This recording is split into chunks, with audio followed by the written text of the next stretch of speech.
Chapter 26, in which Phileas Fogg and party travel by the Pacific Railroad. From ocean to ocean, so say the Americans, and these four words compose the general designation of the Great Trunk Line, which crosses the entire width of the United States. The Pacific Railroad is, however, really divided into two distinct lines: the Central Pacific between San Francisco and Ogden, and the Union Pacific between Ogden and Omaha. 5 main lines connect Omaha with New York. New York and San Francisco are thus united by an uninterrupted metal ribbon, which measures no less than 3,786 miles. Between Omaha and the Pacific, the railway crosses a territory which is still infested by Indians and wild beasts, and a large tract which the Mormons, after they were driven from Illinois in 1845, began to colonize. The journey from New York to San Francisco consumed, formerly, under the most favourable conditions, at least 6 months. It is now accomplished in 7 days.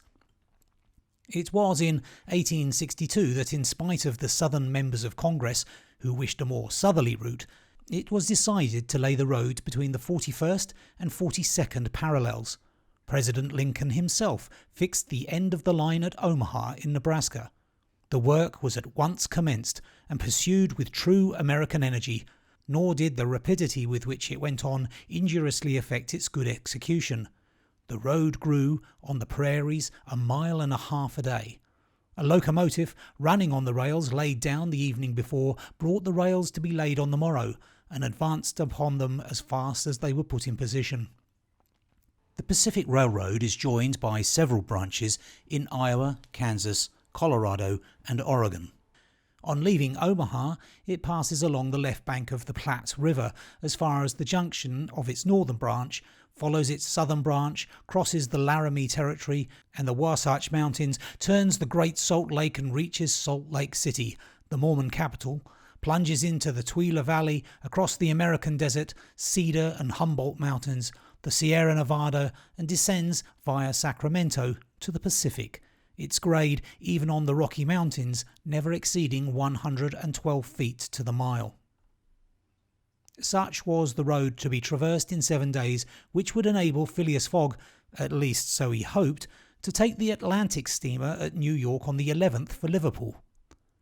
The car which he occupied was a sort of long omnibus on 8 wheels, and with no compartments in the interior.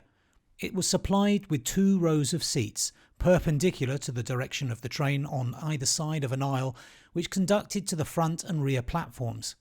These platforms were found throughout the train, and the passengers were able to pass from one end of the train to the other. It was supplied with saloon cars, balcony cars, restaurants and smoking cars. Theatre cars alone were wanting, and they will have these some day. Book and news dealers, sellers of edibles, drinkables and cigars, who seemed to have plenty of customers, were continually circulating in the aisles. The train left Oakland station at 6 o'clock. It was already night, cold and cheerless, the heavens being overcast with clouds which seemed to threaten snow. The train did not proceed rapidly, counting the stoppages. It did not run more than 20 miles an hour, which was a sufficient speed, however, to enable it to reach Omaha within its designated time. There was but little conversation in the car, and soon many of the passengers were overcome with sleep. Passepartout found himself beside the detective, but he did not talk to him. After recent events, their relations with each other had grown somewhat cold. There could no longer be mutual sympathy or intimacy between them. Fix's manner had not changed, but Passepartout was very reserved, and ready to strangle his former friend on the slightest provocation. Snow began to fall an hour after they started, a fine snow, however, which happily could not obstruct the train. Nothing could be seen from the windows but a vast white sheet, against which the smoke of the locomotive had a greyish aspect. At 8 o'clock a steward entered the car and announced that the time for going to bed had arrived, and in a few minutes the car was transformed into a dormitory. The backs of the seats were thrown back, bedsteads carefully packed were rolled out by an ingenious system, berths were suddenly improvised, and each traveller had soon at his disposition a comfortable bed, protected from curious eyes by thick curtains. The sheets were clean and the pillows soft. It only remained to go to bed and sleep, which everybody did, while the train sped on across the state of California. The country between San Francisco and Sacramento is not very hilly. The Central Pacific, taking Sacramento for its starting point, extends eastward to meet the road from Omaha. The line from San Francisco to Sacramento runs in a northeasterly direction along the American River, which empties into San Pablo Bay. The 120 miles between these cities were accomplished in 6 hours, and towards midnight, while fast asleep, the travellers passed through Sacramento, so that they saw nothing of that important place, the seat of the state government with its fine quays, its broad streets, its noble hotels, squares and churches. The train, on leaving Sacramento and passing the Junction, Rocklin, Auburn and Colfax, entered the range of the Sierra Nevada.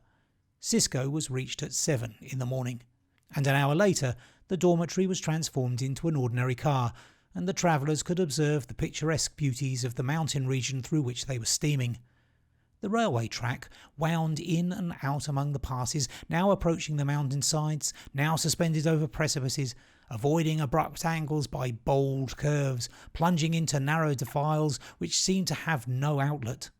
The locomotive, its great funnel emitting a weird light with its sharp bell and its cowcatcher extended like a spur, mingled its shrieks and bellowings with the noise of torrents and cascades, and twined its smoke among the branches of the gigantic pines. There were few or no bridges or tunnels on the route. The railway turned around the sides of the mountains and did not attempt to violate nature by taking the shortest cut from one point to another.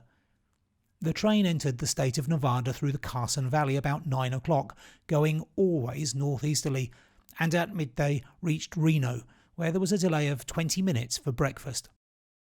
From this point the road, running along the Humboldt River, passed northward for several miles by its banks.